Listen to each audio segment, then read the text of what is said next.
Good day everyone. My name is Chidera and I'm one of the contestants for the Face of Harvest. And I am also here to talk about harvest of gratitude. First, what is gratitude? Gratitude is not just a polite response to blessings. It is the very language of faith, far beyond a seasonal feeling, through thankfulness.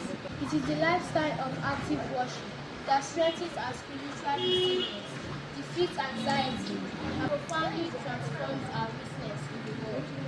In a world often consumed by comparison and stress, gratitude acts as a powerful anchor for all people, a foundational concept deeply woven into the heart of recent faith.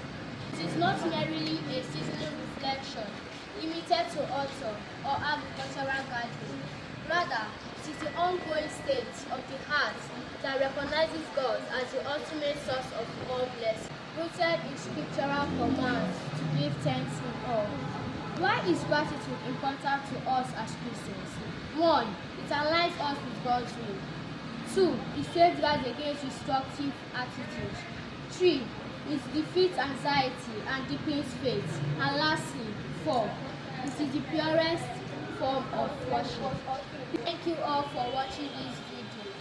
Please kindly support me by liking this video and voting for me in the comment section and financial. Thank you.